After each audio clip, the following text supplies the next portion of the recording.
Okay, there we go. Should be live now here over on YouTube. Got the chat up so I can read it. Just gonna get my.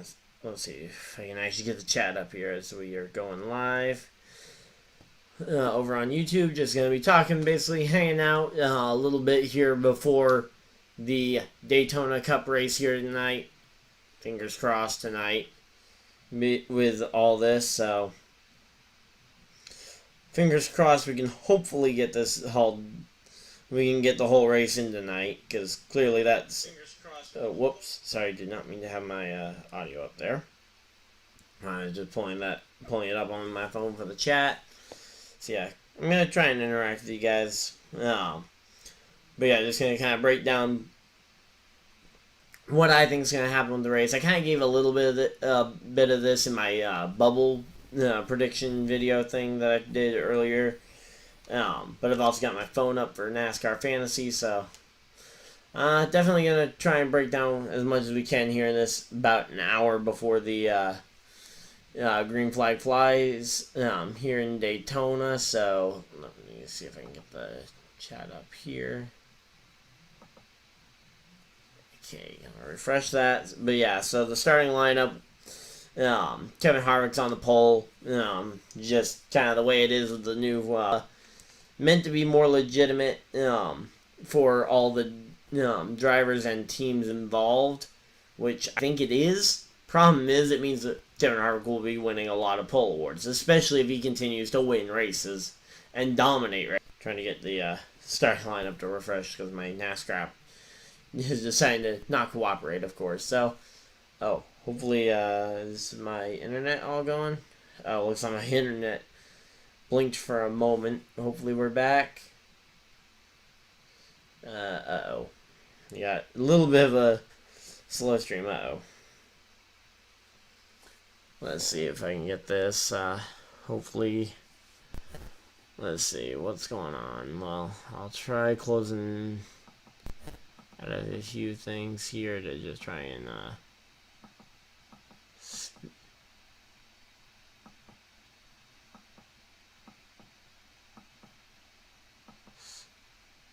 speed up some of this, so hopefully that will hopefully speed this up so that there isn't as much buffering.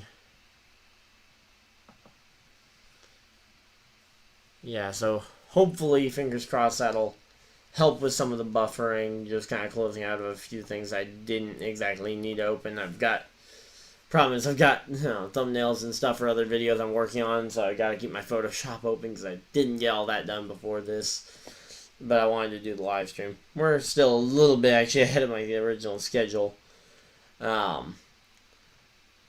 yeah, so Kevin Harvick on the pole, MTJ second, then third and fourth you got two of those Penske Fords, which have been notorious for being very good at this type of racing for the last several years. Then you've got Eric Almirola in the first two of the bubble contenders, where you've got Jimmy Johnson and William Byron and Jimmy Johnson there. I mean, they're going to be going head to head all afternoon long. Going to be battling it out for that final playoff spot, and that's assuming someone like, say, I guess Austin Dillon doesn't count in this case because he's already won and in. But say someone like a Chris Buescher or a Tyler Reddick goes and wins tonight. Of course, that could shake up this playoff and bubble battle, and that's why a lot of this is very hard to predict. Of course, again, someone like a Stenhouse, who I think is probably the most likely of the guys on the outside looking in to win, though can't count out Newman. I mean, he's done very well. McDowell's done pretty well at this style of racing before. Ryan Preece has the top 5 in the Daytona 500. All drivers who are currently on the outside of that playoff bubble, but they're in the top 30, so they will be actually in contention for that spot when it comes around. So Matt DiBenedetto starting off in 15th. Actually, if you do the points as they run, as soon as they throw the green flag, Benedetto will actually be mathematically out. He'll be on the outside looking in with the points as they run as soon as they throw the green flag. So, despite being +9, he'll be starting deep in the field and kind of right in that middle of the hornet's nest, which can never be a comfortable feeling for a driver. You got Kurt Busch kind of already locked into the chase, so I'd look for some of those guys to really show their stuff very early on, and probably, I'll be honest, might be the cause of some of these wrecks early on. Like, a lot of the wrecks early on are going to be drivers like your Kurt Busches or like your Stewart-Haas Juniors. Basically, either guys who, think, this is my last chance, I got to get some track position, and really don't think about the fact that they need to win the race, not the first stage, or drivers just trying to be aggressive to get back some of that track position they didn't get. Like, Stewart-Haas got awful track position because he didn't get a good lap, and he didn't get a good finish in the second Dover race. So, despite being actually not too terrible in points, it's starting 31st on the night. Suarez starting 30th. Chase Elliott, another one who's pretty good in points, but will be starting really deep in the field. As much as I like Chase, have a hard time seeing a way that he'll get through that field unscathed. I mean, yeah, you should be able to get from the back to the front in those 40 laps, but to get through without being involved in a big one, even looking at some of the guys racing for next year, really, I mean, you got Bubba Wallace trying to make himself as hot a prospect as possible, as much of a prospect as possible, of course, with lots of big rides available and already known 2 deals that he's got. Also, Eric Jones, who has 0 contracts known about. All we know is that he's not going to be in that 20 car. Matt Kenseth, who is really just trying to send his career off with a good run, and hey, if he can make another championship run, that'd be real nice. Cole Custer, he's getting ready for his first ever playoff. Lots of time ahead of him. Even guys like Kurt Busch, you gotta start wondering, how far into the next-gen era will Kurt Busch run? Will Kurt Busch run next year and call it a career? Because that's his deal, I believe, that he signed back in 2019, or might even been 2018, but when he signed his current deal that he's on with Ganassi, I believe it was through 2021. So next year, Kurt Busch will be a free agent. Bowman has recently picked up some extra sponsorship from, I think it's a Cronus or something. I don't really know the sponsor, but hey, new sponsor hopping on. Of course, Jimmy going to be trying to make that 7th championship run. Who are your guys' picks, by the way, for the race? I see we got a couple of people popping into the chat. My pick for the overall race win?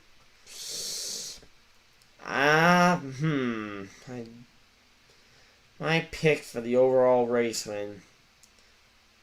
You know what? I'll go with the feel-good story. I'll go with Ryan Newman. Just throwing it out there off the top of my head. I think that would probably be the guy I would be rooting for to win. Who I think's going to win? Very easily could be a Joey Logano or Brad Keselowski. Absolute domination show. They're starting off towards the front of the field. Definitely not getting a ton of variety up at the front early on. So looking at it as well, I mean, you got guys like Chastain in there that haven't been in the Cup Series in a few weeks, so they're going to be ones to watch here.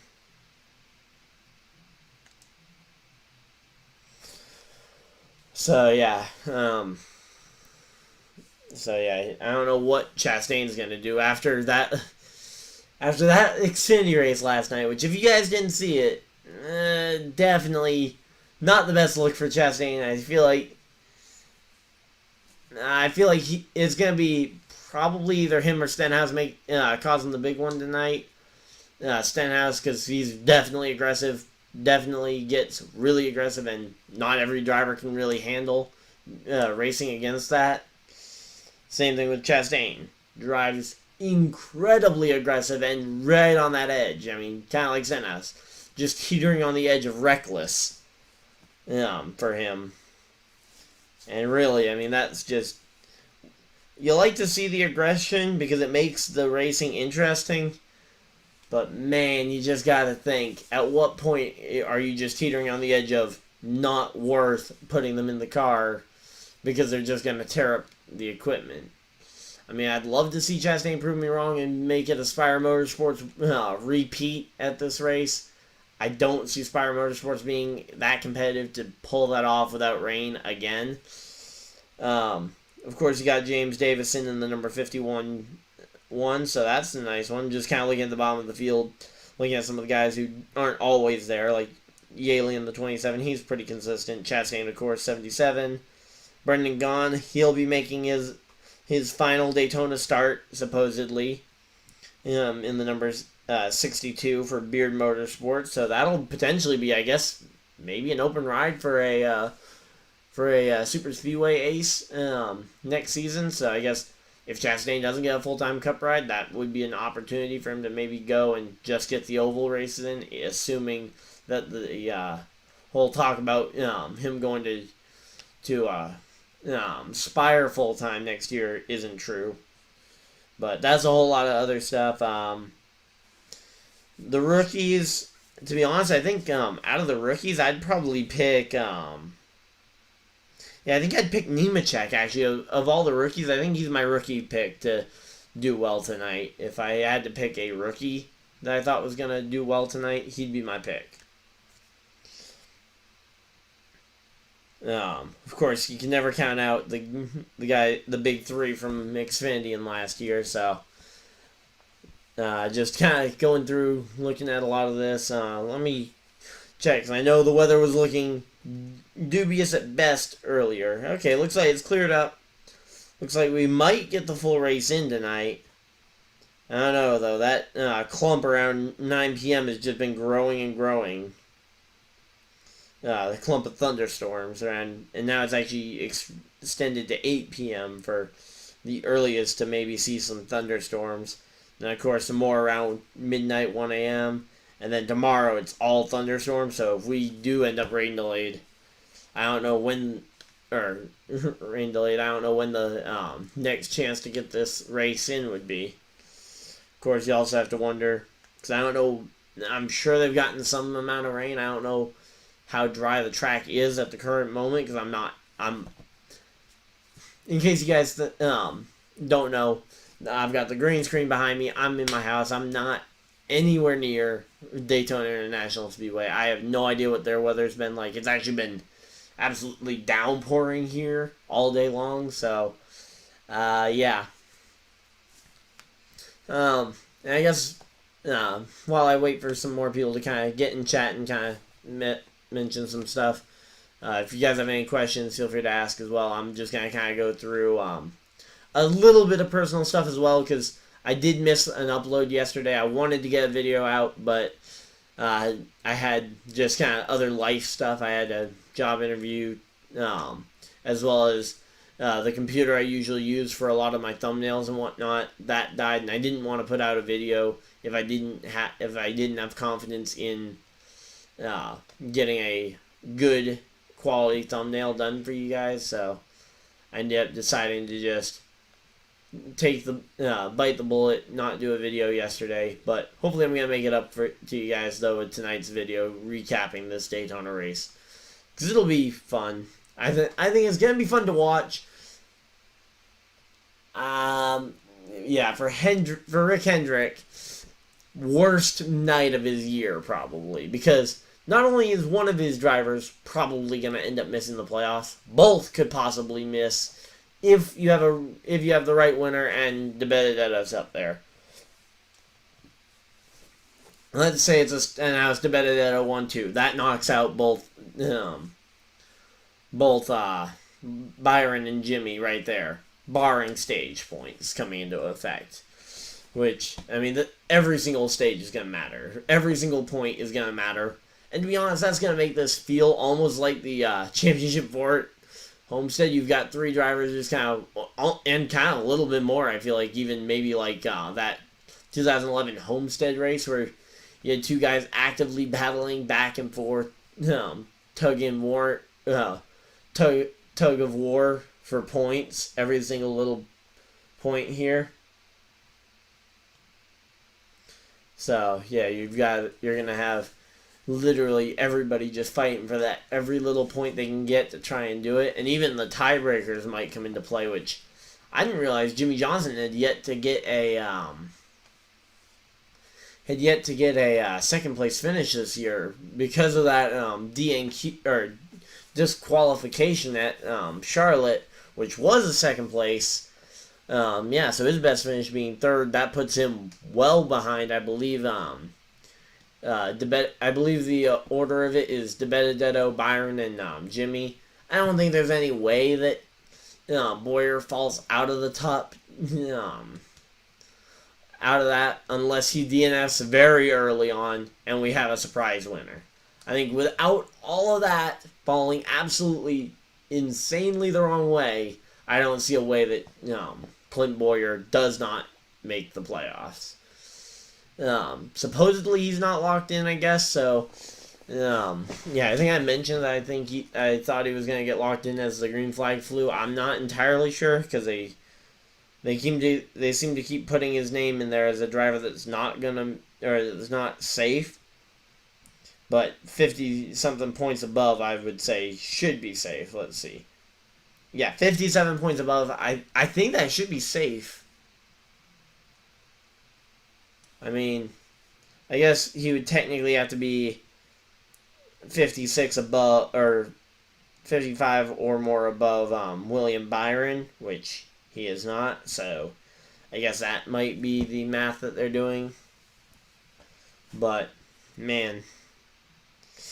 Yeah, but below that, you've got Jones not really going to be able to point his way in. Reddick, must win.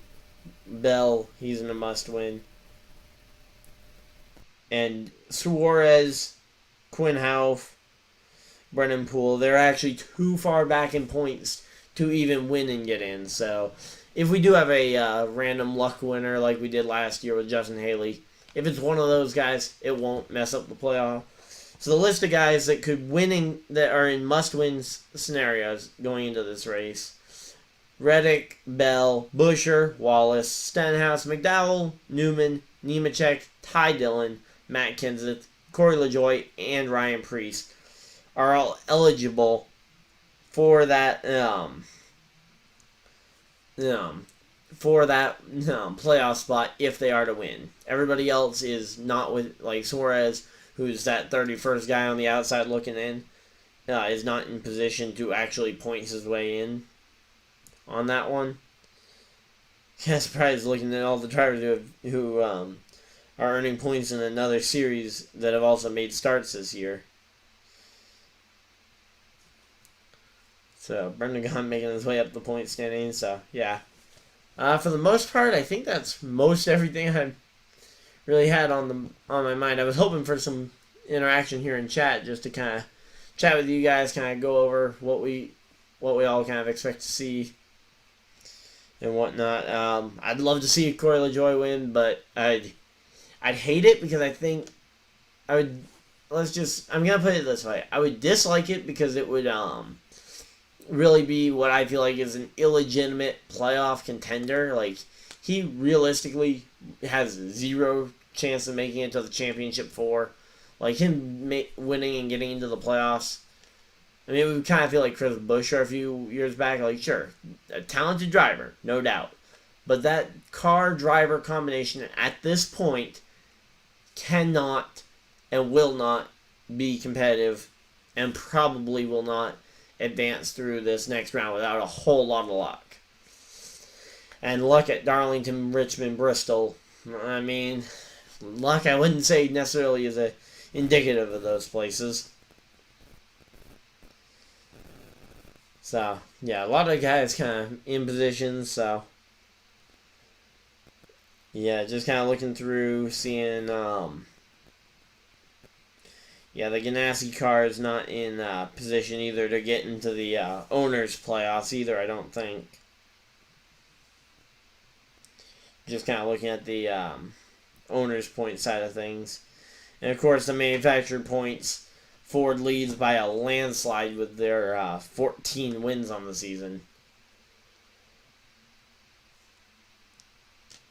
But yeah, I think that's pretty much everything. So since it seems like the chat's pretty quiet here, I'm just gonna hop off and go get ready for the race. So hopefully you guys are excited too. Remember to tune in. It's on the main NBC for the race tonight here, 7:30 Eastern start time. So hopefully you guys will go tune into that. Feel free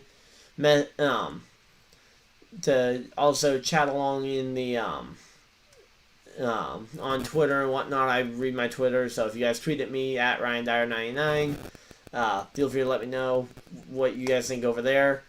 And also, because I hang out on Twitter quite a bit during the races, and that, just remember to come back here after the race for the. I'm gonna try and have it up tonight. If it ends up being tomorrow, or if the video ends up coming out tomorrow, whenever it is, feel free to hit the subscribe button and ring the notification bell so you guys are notified of it.